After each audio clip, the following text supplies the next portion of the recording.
Hello and welcome to the Enriched Living podcast.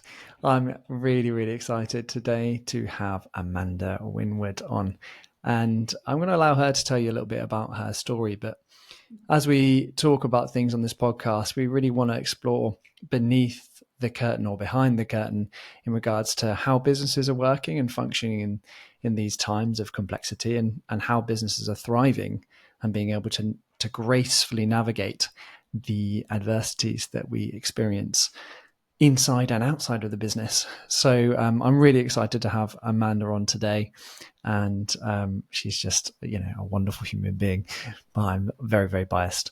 So Amanda, thanks so much for coming on. Well, it's a pleasure to be here, and I'd better say up front that apologies in advance for any noises that may occur during this podcast, because there I am in Spain with two peacocks, Henry and Henrietta, three dogs, and three grandchildren who may come back at any stage. So if there's Exciting. noise, that's called life. Amazing, exciting. There's always something going on in your life, and it fascinates me of what exciting things you always have going on, and abundance of things. So Amanda, tell us a little bit about Made for Life, and I'm kind of curious and because I know your story, but I'm really excited to kind of explore a little bit deeper behind it and look at things that maybe I've not heard before. But if you were to kind of characterize the journey of your business, the company, and what it's undergone since its kind of inception, what would you say? I'd probably say, like many business owners, I think the plan is generally not the path. So you have a brilliant plan, and then the path will take you in a different direction, and probably that's what's happened with Made for Life from the outset. So roller coasters and paths are the things that come to mind. So Made for Life Organics was born 21 years ago, and it was born from a passion about our on absolutely necessity as human beings to be connected with plants, and because they're part of what we need to be whole. Hmm. So all of Made for Life Organics is 100% organic. And I'm really interested in that because you only need 1.75% organic ingredients to label something organic, That's which, bonkers. which is really shocking. So it's born from a position of authenticity. Sometimes to be authentic in life, it's really tough. But I would be probably one of the worst poker players on the planet. So it's really great to be just authentic. So it Hmm. was born originally from a desire to have 100% organic skincare. And I was running a hotel in Cornwall at the time, wanted to be able to open the spa doors to everybody, and found that one of the brands I was using would not allow us to welcome people with cancer. Hmm. And I'm probably not very good at being told no. It could be a good trait, and it could be probably not one of my better traits, but it's a trait. And so I worked for a long time to find out why that happened, and ended up developing with some amazing people a training course that enables any spa in any part of the UK and beyond to warmly welcome anybody who's living with cancer, because Hmm. 96% of spas were turning people away with cancer. I know. So it's down to 80 now, Jake. It's still Wow. 80% turn people away. And there's something enriching about life, about being compassionate and kind, and not to exclude anybody.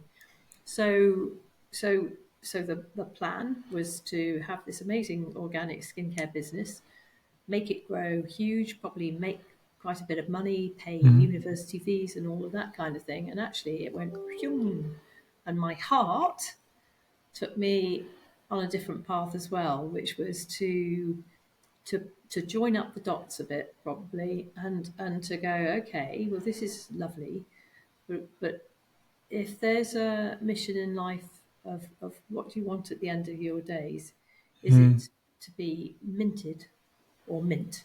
And that's the thing, is to do something where you leave a legacy. So we developed some training, and I also set up the Made for Life Foundation, which is opened. We've just welcomed and run masses of events, some of Yeah. which I've witnessed, Yeah. to make sure Amazing. that people living with cancer are given tools for living. Yeah. So yeah, so I guess that's the Made for Life theme: living. Amazing. And I mean, it fits perfectly with, with what I'm trying to achieve here with the podcast. And I think you point out some really interesting things around, you know, we've got to have a level of authenticity when we're coming forward with our purpose and our mission. And, initially it comes from an amazing idea, Yeah, and sometimes that might get lost along the way. And I really love the fact that where you immediately lean into is to, support people and to encourage that inclusivity. I think it's really amazing to kind of see the work that you've done over the last, I mean, you've been at this for how long now? 21 years. 21 years. And what an amazing thing that what I really love, I think, and appreciate is that there's that legacy thinking, that kind of cathedral thinking that you have, rather than just saying, here's a plan, we're going to just have this strategy, and this is the way we're going to do it, and stick fervently to it. Rather, what I've seen and heard and watched and been a part of is that you're able to sense and respond to what's going on in reality. And I think that's a really awesome trait as a leader, and to really be able to model that for your business and for the company. And yeah, and for the people outside of it who you're impacting. And some of the events that I've been to, it's just been absolutely transformational, which I definitely, recommend anyone come along to, because the hub of activity that's going on there, and the kindness, empathy, and compassion is amazing. So thinking about the kind of purpose of what we've kind of talked about here with Made for Life and the foundation, what other ways do you think it uniquely contributes to the world right now that we need? It's a really good question. What does it contribute? Well, I think probably contributes in two ways. So, number one would be, if we think about this very strange world that we inhabit currently, there are two issues. There always are. So there's the earth itself, and how do we look after that?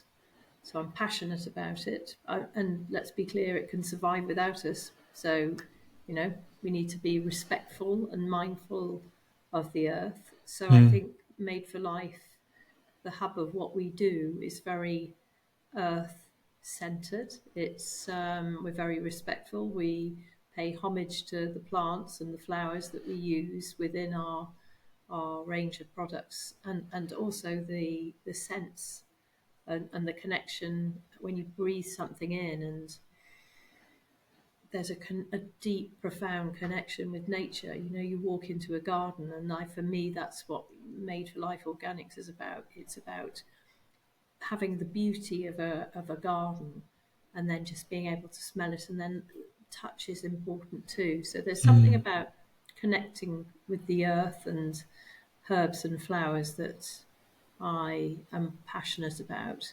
I'm very strongly connected. In fact, I've just taken up a position as a director for the Cleaner Seas project, which Oh, with amazing. Avril, and she's pioneered. And I spoke at an event years ago about microplastics and so on. So We use glass and recycled glass because it's the best thing to use for, and we have done since the outset for our products. So there's just little life lessons that you can do in business that go, this is our belief, and we may not be the hugest company on the planet, but we do great stuff that people will go, ooh, that's interesting. So that's the sort of Earth planet thing. Then there's the people side of things, and I mean, I love people. I love people. I think we're fascinating. We're fascinating. Mm. We're we're a universe walking around, and we've got a microbiome in our stomach. We've got a microbiome on our skin, and touch defines how we respond. So if touch is an amazing thing, and kindness is an amazing thing. So what I've learned through the work with the Made for Life Foundation is that you can transform lives, and you don't have to be a great big. In fact, it's probably better to be smaller because you can be a bit more nimble and feisty Mm. sometimes, and Mm. have a conversation with yourself in the shower in the morning, a board meeting. Shall we do this today, Amanda? Ooh, that's a really good idea. Come on, let's go about it. And there's something about just. I think I hope that the work of the Made for Life Foundation shows what kindness, compassion, and love can do when you're dealing with people with cancer and other long-term health issues. So, Mm. as an example, we ran an event up in Cheshire at Carden Park Hotel on the 8th of July. We had 60 women with cancer come into that room. And we've started to gather data because if you're going to go up the ladder to go take note, data Mm. is good. And the data that's coming out of what we do is showing that what we offer as human beings who behave with kindness and compassion and put tools into the toolboxes of people who are not at their best is much needed and makes a huge difference. So, people, planet, prosperity, that's kind of the three themes, but they need to be joined up. And it's not all about profit. Profit's important, but there's Y- something deeper than that. Yeah, I'm really glad you brought that up as well. And from several businesses that I've worked with, what I'm always noticing is that every time someone focuses on purpose, like an evolutionary purpose of looking at this kind of as Kate Rayworth says, the kind of donut, looking at the earth and the, and as it was from the 90s, the people, planet, then profit. Mm, Profit is just a byproduct of living a great purpose and having those organizations that are living entities. They are kind of moving with the people and almost tell you this is where we need to go next, like you said in the beginning. And I think that's really important. So kind of having that real ecological awareness is something that is, what you're putting on your skin, and also, how the touch really impacts, and that connection that really impacts people that come to those events. And what have you heard from people that kind of, because you guys are modeling this kind of culture of compassion and kindness and empathy, right? mm. What's the reflection you've got back from people that who you've supported or who you've supported to meet their needs? Well, probably what it's best to almost tell a story about an incident, because there are things, aren't there, that stay with you for life, and you think, ooh, that was a really special moment.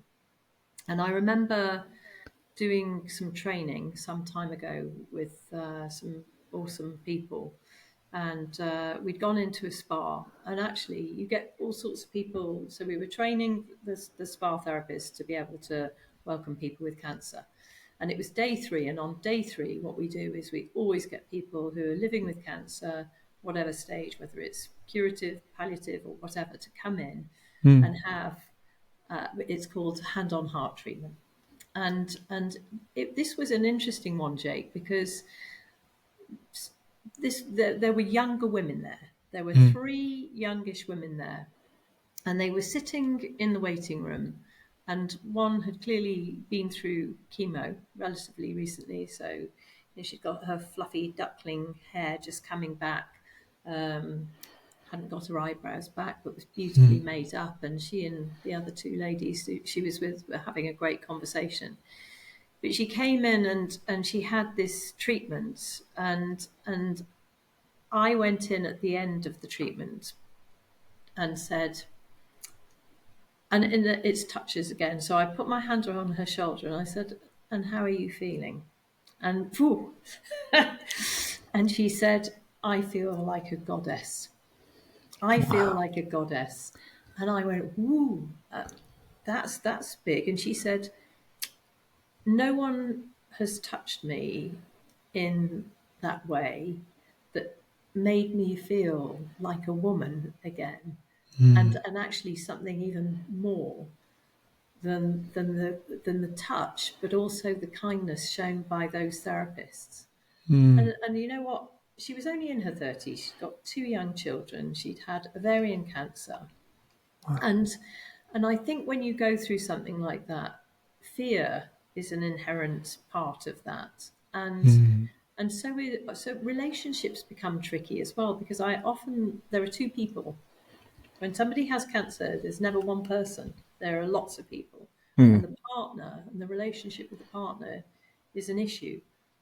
And it was really profound for me, because I thought, gosh, that's compassion and touch, and somebody giving a damn about somebody. And so, but I've heard that so many times. We've had people cry because they haven't been touched. And when you're held in a very clinical environment, the touch that you get through cancer treatment is not soft and gentle and compassionate, because it's medical and it's there to do a job.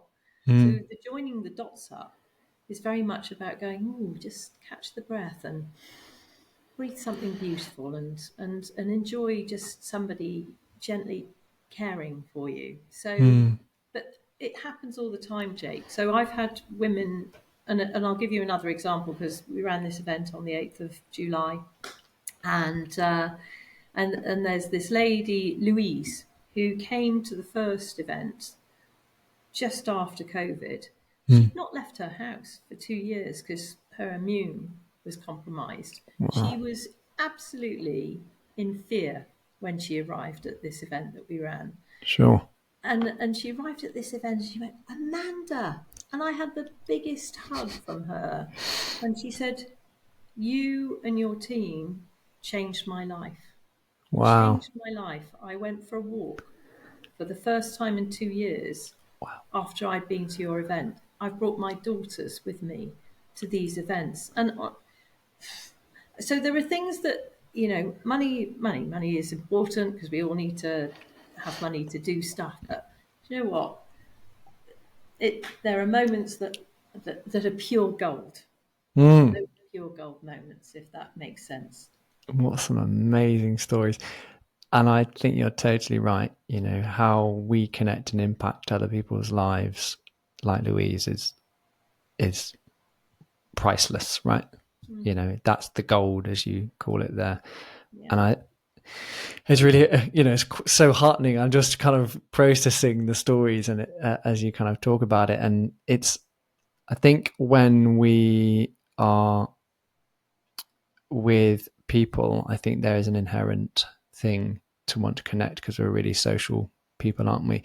But it's how we go about doing that that's where it doesn't just become this transaction, where we have these transformational conversations. And sometimes it can just be that one word, that sentence, like, how are you feeling? I think it can be so transformational. You could be walking down the street. I think Simon Sinek talks about this as well. And he says, when someone's come out of a meeting and they're going to the next one, and they're board of directors for a massive company or whatever, and he says, so I heard your your daughter was ill the other day. How's she doing? It's those bits of connection that I feel are really important. And I think, as you were saying, those are the, when someone's been in a house for 2 years and then has the confidence to be able to go beyond there, I think is an amazing thing that you can offer. I'm a little bit speechless, actually, just kind of thinking about the story. So thanks so much for sharing them. It's okay. So thinking about, where this is, and I guess for the people that work for you and with you, and I loved seeing your business card for the first time. Your role was head of hugs, which I really love, and I think it is testament to the authenticity that you bring. You always give a good hug, and it's yeah, exactly. It's There's good also science behind hugs.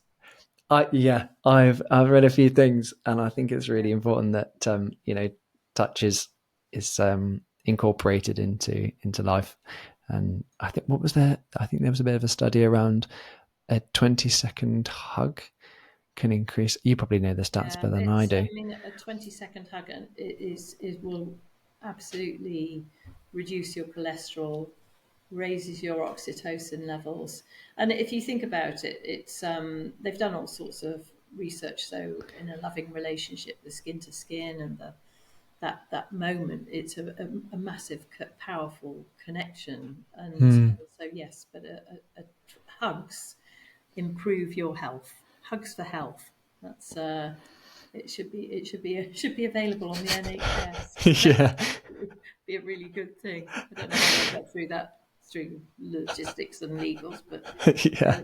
it's an interesting thing because obviously our world is evolving, and Hmm. COVID, gosh, I mean, what a thing to change the face of humanity, where we're probably wondering what's acceptable and what's not acceptable to a Hmm. degree. And then there's this thing about wear a mask, have a meter, and all of Hmm. this kind of thing. And I feel that there's a massive increase in social isolation Hmm. and depression as a result of that. And I think that somehow we have to we have to come back to what we were all born to be, and that's a sense of community, and actually that it's okay to have somebody touch your shoulder or to show compassion or whatever.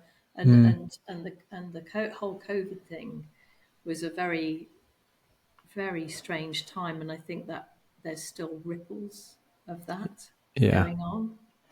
Yeah, I think you're totally right. I think even I talk about this with different people that I work with is, what are we storytelling? And I love the way that you storytell and what that means for people when they come and, interact with Made for Life and the foundation.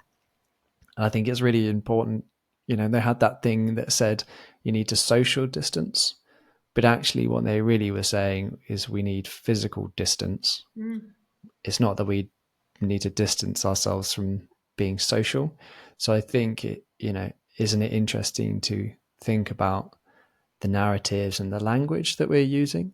And if you in your, in the business and the company are promoting that kind of, love over fear language, um, what kind of, how are we going to behave differently when we're working with people and talking with people, and how are they going to then kind of interact with us when we're talking with them? And I had this similar conversation several times with Nick on the podcast, and he was saying, if I think about, I'm doing this out of love, and then I'm more likely to behave differently than if I'm saying I'm doing this out of fear and trying to shove someone down a direction that I think they need to go, with maybe a service that they're trying to deliver for someone.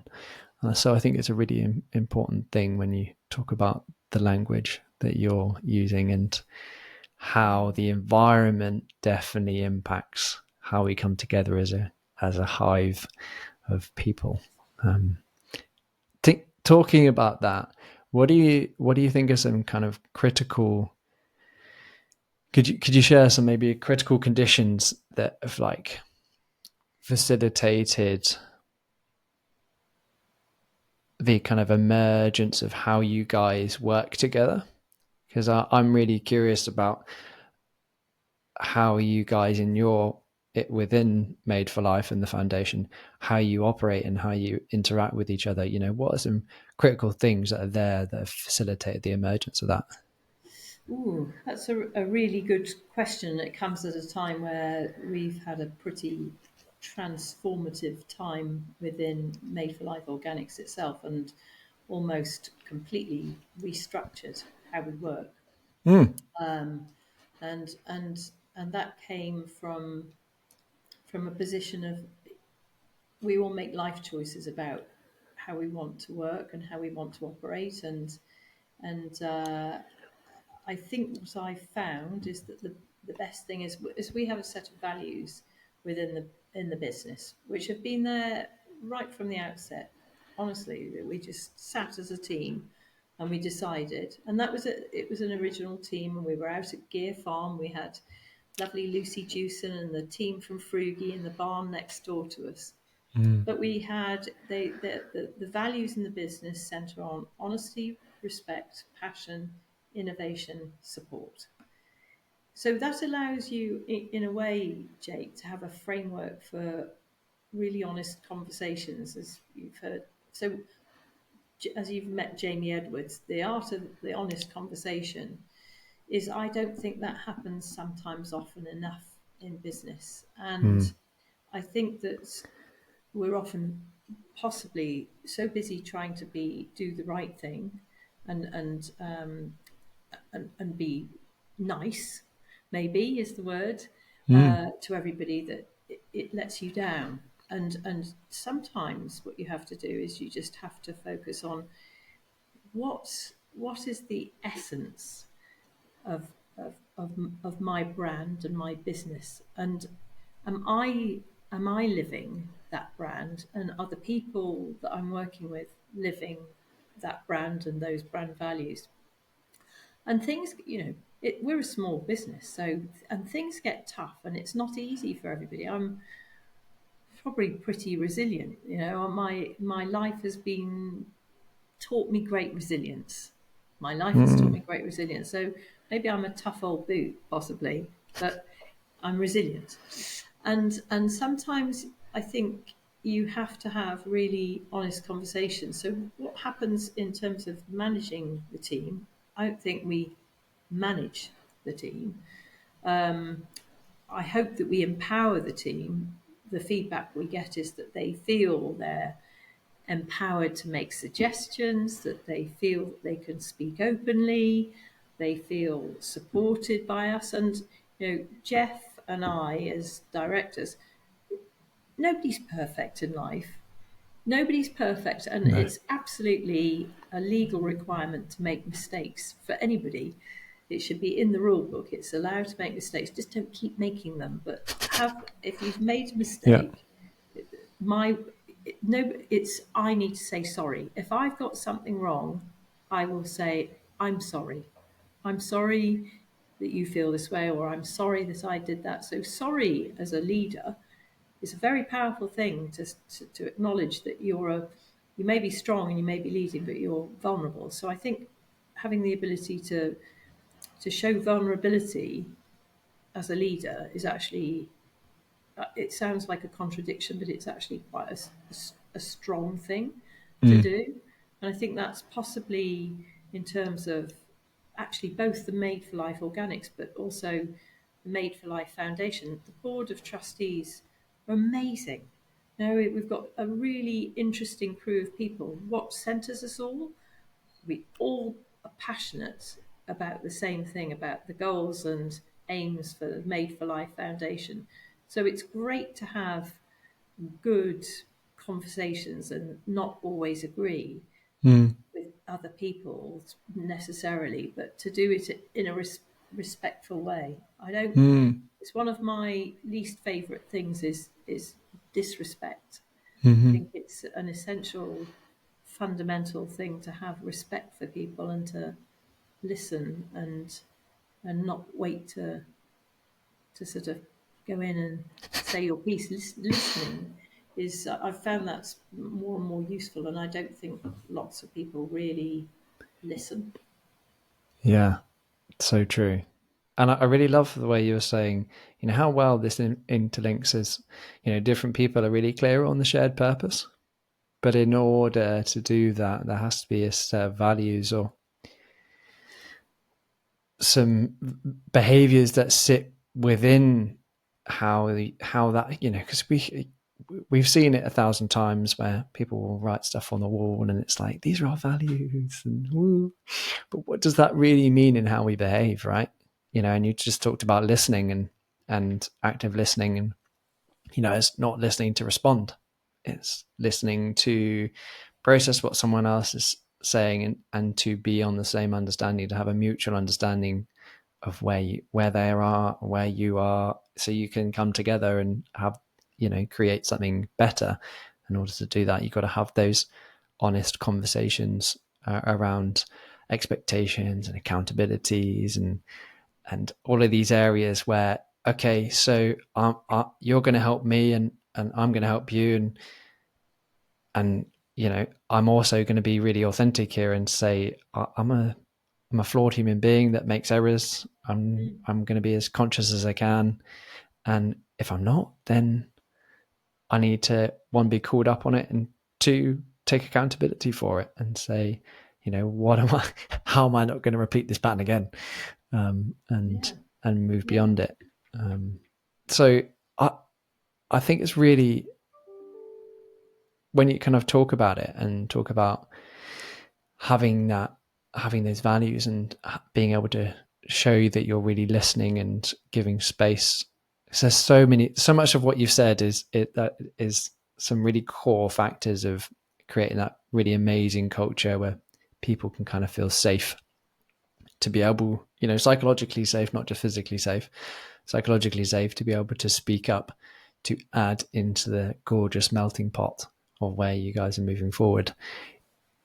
What, because you've talked about this idea of being really life centric. This is the words I might use, but kind of thinking about the world, thinking about people beyond your role and your responsibilities, and thinking about the well-being of it. And you said, I feel like I'm pretty resilient. What kind of things do you have in place?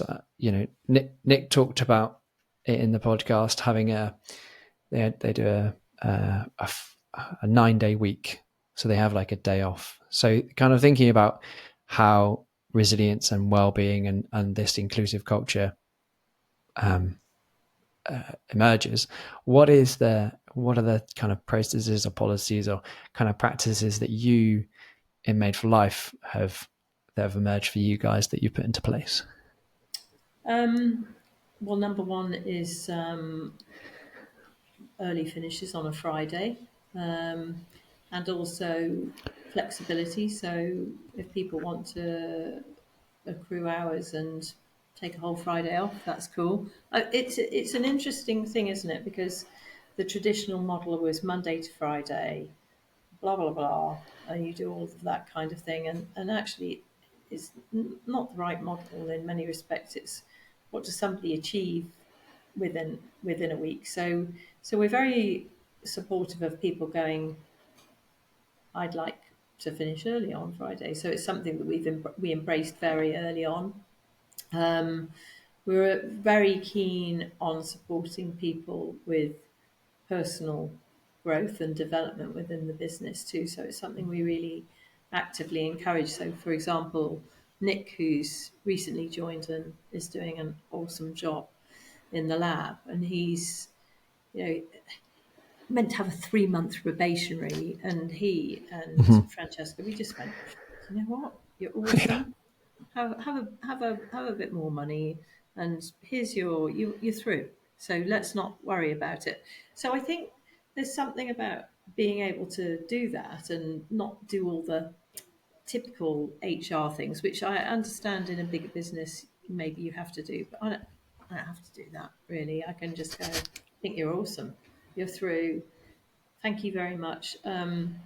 We we close for the whole of Christmas, so lots of businesses don't, but we say Christmas even before we will close, and we'll give everybody a really good Christmas off. I know that our holiday allowance that we give is much greater. Mm. We're living wage as opposed to minimum wage is where anybody starts, and I Mm. don't think age should affect that. So I know there's a tiered system, but I don't agree with that. I think there is a living wage, and we need to Mm. be think about that. Um, we also get the team really involved in things, for example, Sparfest, which is running, as you know, in September. We're shutting the office because I want the team to come and see what we do because it gives them a profound understanding of who we are, and I want them to be proud and to be part of that. So I think there's a sense of in a smaller business there's a sense of belonging and actually to think I'm worthy and Mm. I am part of this. I'm part of the success of this business. So sharing successes and I'll go back to the vulnerability and going, I think I made a mistake and I'm sorry. Can anybody help me with this?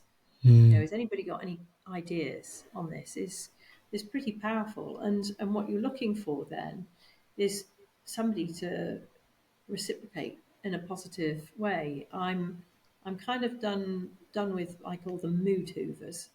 Yeah. So they're I don't want to work with any mood hoovers ever again because Hmm. I have and you can, and I don't want to work with anybody who's less than awesome. I just and there's something about maybe it's just getting a bit older and having clarity about if you've got clarity about your vision, it gives you clarity, I think, about the people that you want to hang out with outside of business, but also to work with. So if you've got Mm. that, this is it, and these are the values, it makes things much easier, Jake, than trying to Mm. put round pegs into square holes and go, oh well, maybe they'll be great. Let's give them another chance. It's just like there's an expression in Spain, which is where I am at the minute. That is Catalan, and I love it, and it's just done. Nice. Yeah. So yeah, so I think having some clarity, but being there's a difference between being nice Yeah. and being kind and honest. And I've Yeah. learned that I had an incident a little while ago, which was tricky, and I had to be quite strong. And I've got an awesome girlfriend who is Canadian, so I shall now attempt an appalling Canadian accent. And I was telling her all about it. I felt quite good after I'd Mm. had these conversations and drove up to London. And this lovely friend of mine, she went, "Girlfriend, you are done with nice." And actually, I thought, yeah, done with nice. I'm Mm. not done with kindness. I'm not done with honesty. I'm not done with compassion and respect. But I'm done with whatever nice means. Yeah. Totally. Totally. I totally get that. No, it's so true. And it shows in loads of different businesses and great relationships where there's that kind of empathy and compassion, but also a frankness. There is, I love frankness. It's right? amazing. We're Just liberating. yeah. I go into businesses sometimes. I say, on a scale of 1 to 10, how frank do you think you are with each other? And they go, probably about a 3 or 4. And I'm like, oh, okay. Let's explore that a bit. There's an element there of just being a little bit more frank and with respect, having that mutual respect and creating a safe space to have those conversations, as you've already mentioned, so that people can actually, you're going to move forward a bit quicker if we start talking about the thing instead of dancing around the rabbit hole, which, is a really easy thing to do, right? Yeah, yeah. And I think I can't remember who the quote was from, but they said, the level of the kind of consciousness of an organization is to the degree to which the leader has embraced that. So your culture is only really going to take on these qualities if the person who is, they're connected to the source of things to have that level of influence in leading. And it can be anyone in the organization, but all the leaders, all the people who are supporting the leading and the expertise in different areas, if they don't have that level of consciousness, how are other people in the organization going to be able to be in that frequency, in that space, in a kind of spiritual sense, to be able to move forward? So it's really great that those are some of the things that you are. I really do love the fact that you are like, these are things that I no longer want to hold as a leader. These are things I don't want to do anymore, and these are the things that really do support me to have clarity and to create that vision for moving forward, and to invite other people in on that vision and say, we're following a vision and we're not just following me, command and control at the front. I'm going to sit back behind and allow you to be able to, like Nick did. He's doing a great job. So, and it shows in his results and how he's showing up.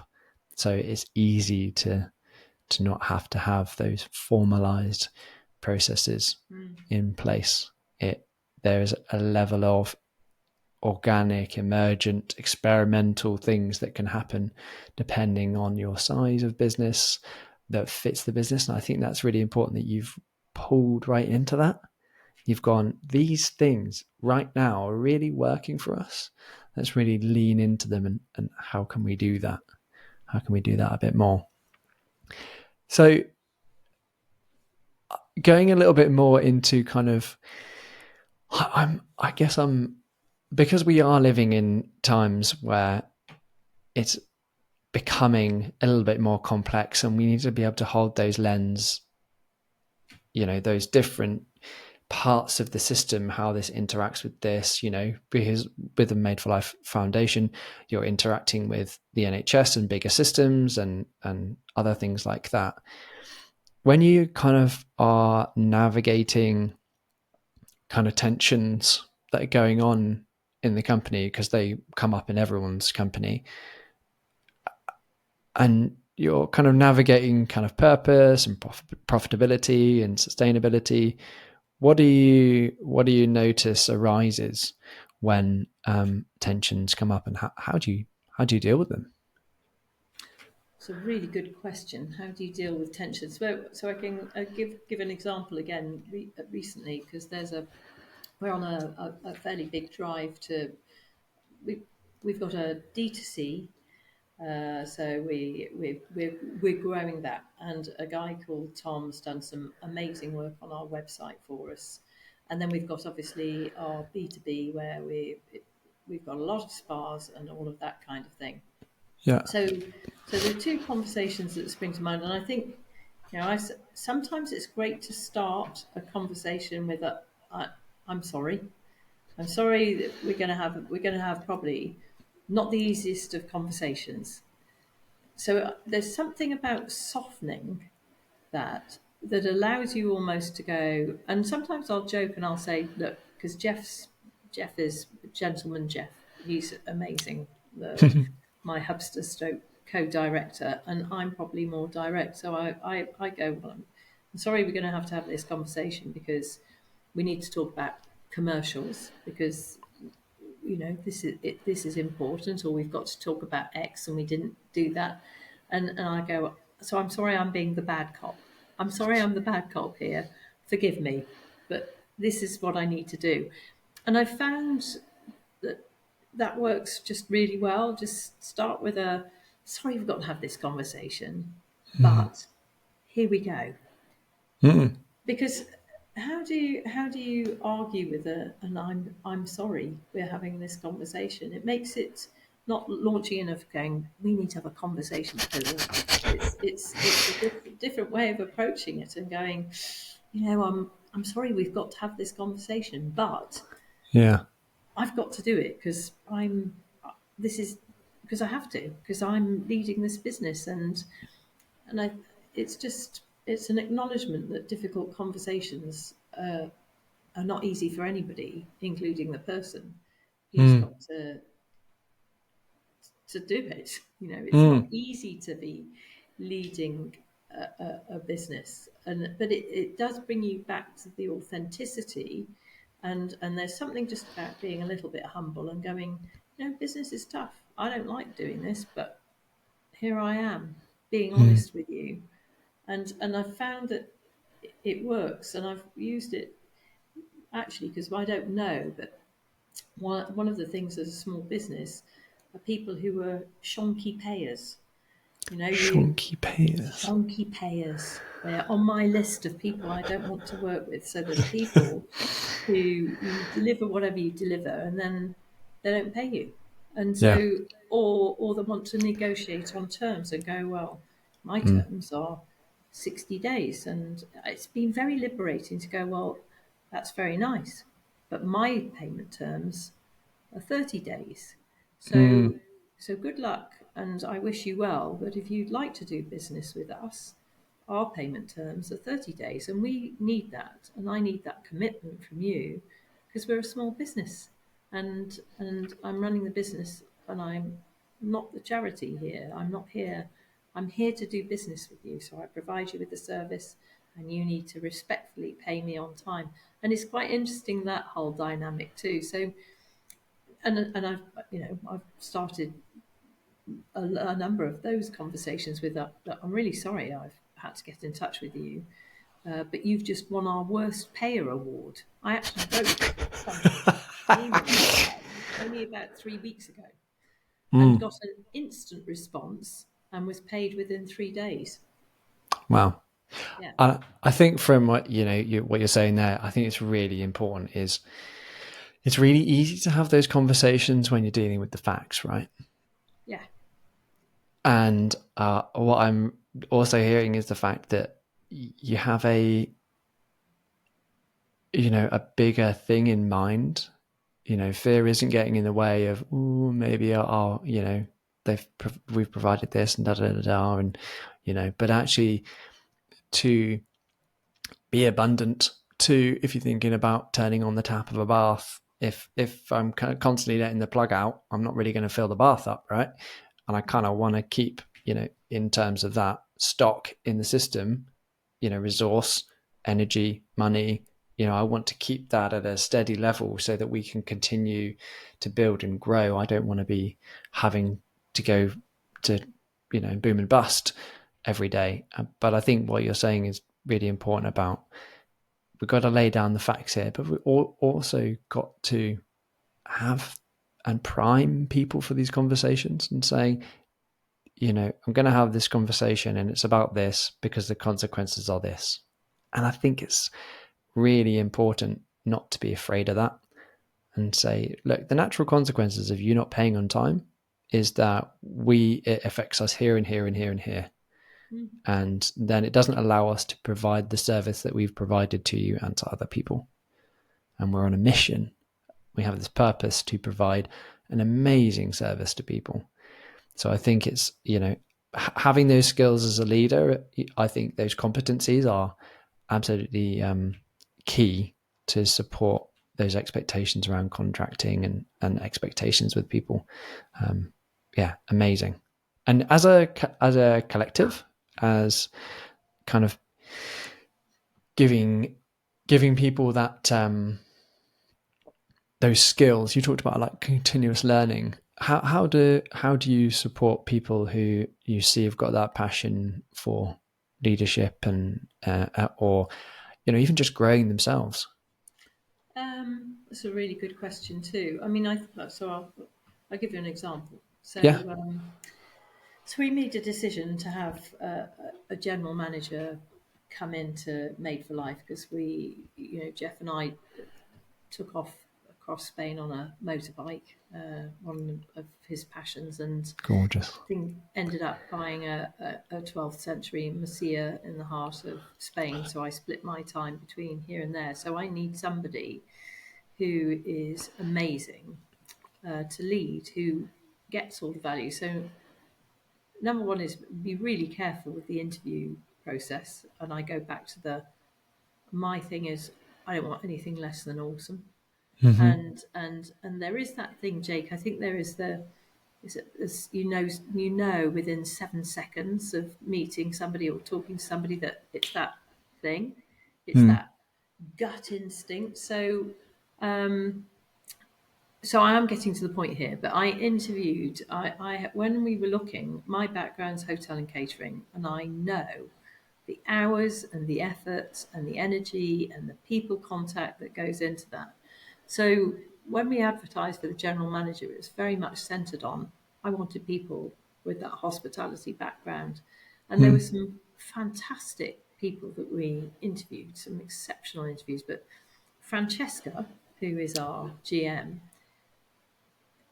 it was almost within I knew within probably 3.5 minutes. I thought this is the one Mm-hmm. because she's only. I mean, I don't want to be ageist, but I'm honouring that she's just 28, Mm-hmm. and you know what? She is absolutely awesome. She is everything that we could have looked for because she's. I asked her one of the questions I said to her. So I said, so what are your current working hours? And she's got 7 years as an assistant manager in a hotel. And she was, well, currently I'm only doing about 60 to 70 hours a week.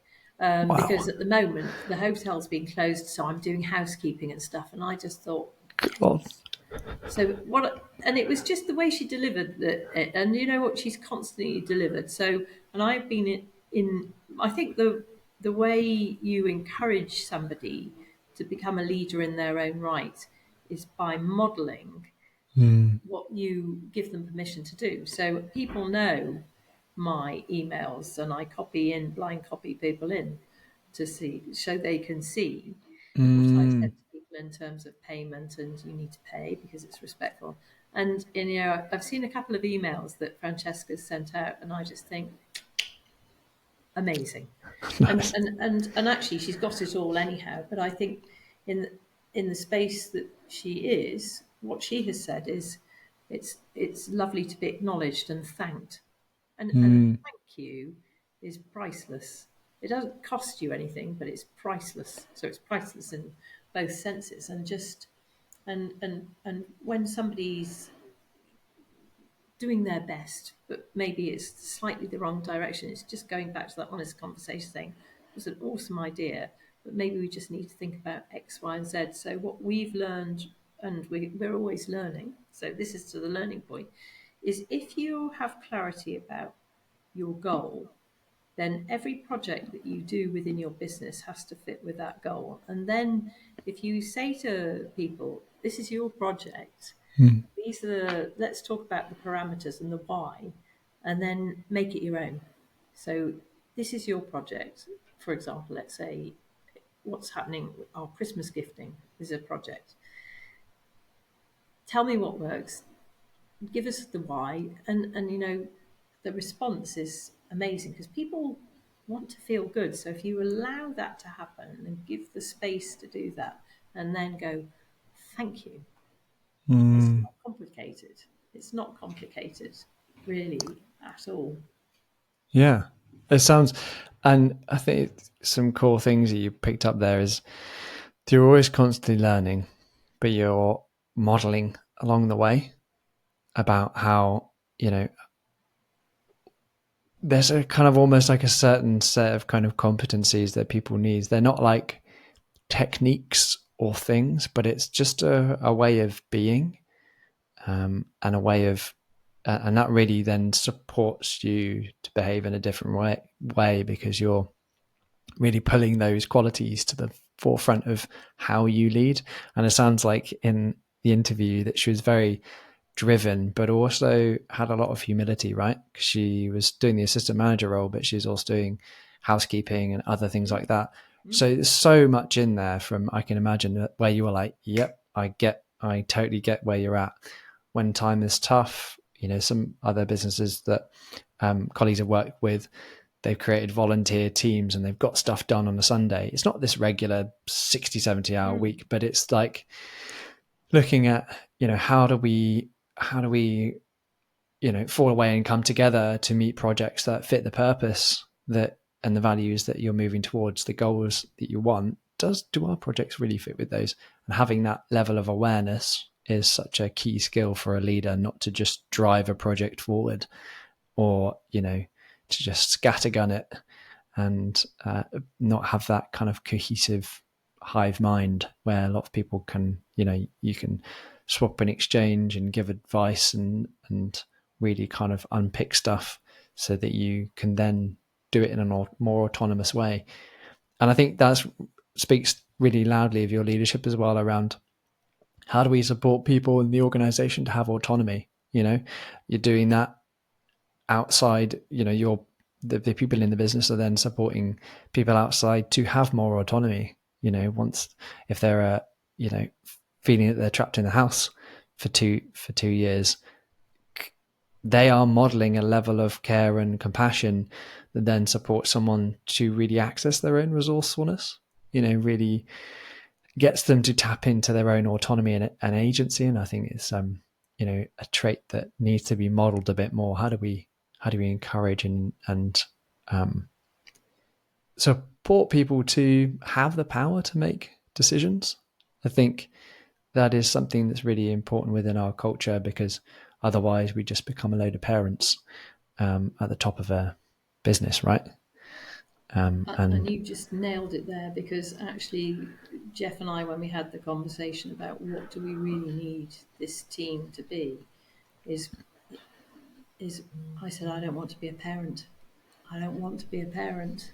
So the people that are there need to just be passionate and get it and love it. So we have to model those things. And Jeff is brilliant because he was a business coach with Oxford Innovation. So he has a brilliant set of skills that he brings to the table, and I have a different set. And together, it works really well because it complements each other well. We have some, what does he call it? Creative tension occasionally. a great use of language there, right? Creative tension. And but it's back to that point that we talked about earlier, Jake. Is creative tension is actually really good in an organisation, because you don't want everybody all going, "Oh, yeah, I agree," and stuff. You need to have those people going, I'm not sure, and I just like to challenge that or whatever, because that's really healthy. So I believe, and we've seen this behaviour within the business, that we've got a team who go, well, I just like to question that, and actually that's not just with our team on site; it's across the whole, because obviously we have people working across the UK, and Mm. and everybody feels, I believe, because I have been challenged. I welcome challenge because I need to be challenged, because I can go, woo, great idea occasionally, because that's what entrepreneurs do. And then there's a people go, Amanda, you might want to just think about X, Y, and Z. So it's really healthy. It's that thing, isn't it? That space between stimuli and response. The space between is the really important space. It's that stillness, or it's whatever it is, and it's the stimuli comes in, and then there's your response. It's like that thing we talked about listening. Most Yeah. people just go straight from stimuli. I'm preparing my response. But actually, it's great to sit in that space and just quietly take it all in. And to be utterly frank, I was pants at that.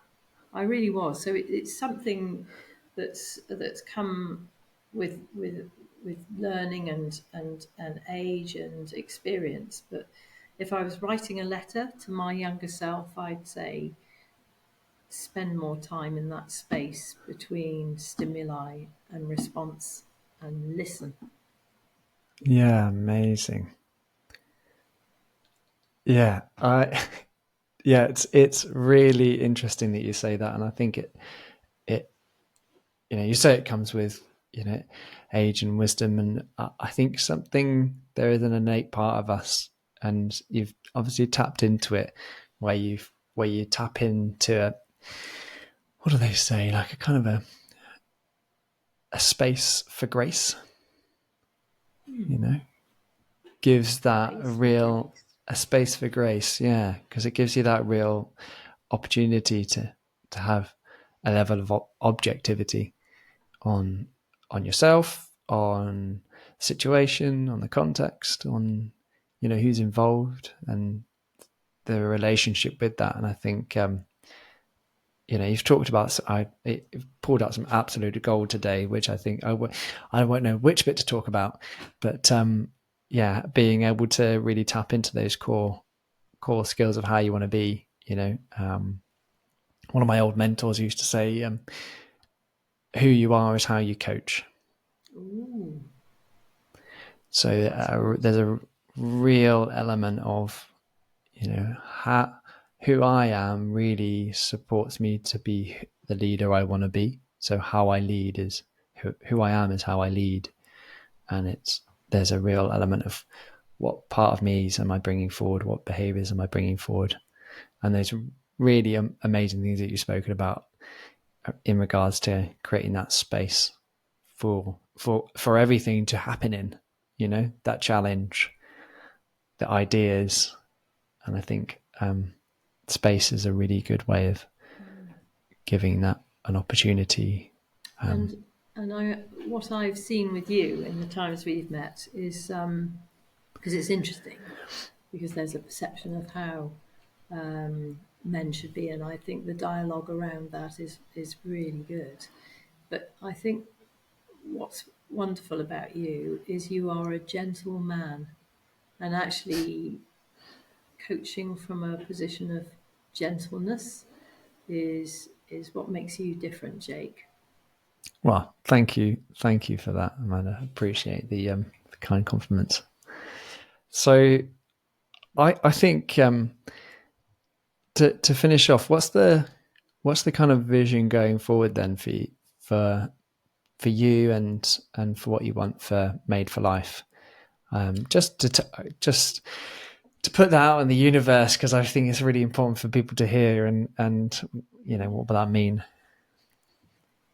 So, what's my vision for Made for Life? So, I want, it will happen, the NHS to join up with the Made for Life Foundation and for touch therapy and for TN therapy events to become social prescribing, to become part of social prescribing. And I had an amazing conversation with some awesome people from the Royal Cornwall Healthcare Trust today, including one of the lead nurses in oncology, in the breast oncology department, she was flipping amazing, but they need help too.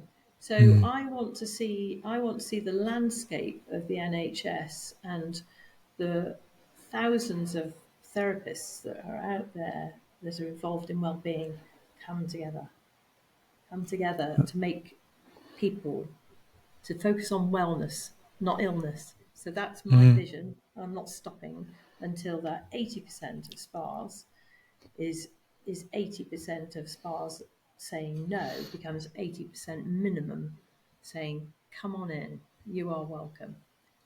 So that's the foundation and Made for Life Organics. And for Made for Life Organics, I just want it to be recognised as being rich in its Mm. roots and its ability to grow and change lives, and for us to continue being authentically 100% organic Mm. from the roots of Cornwall.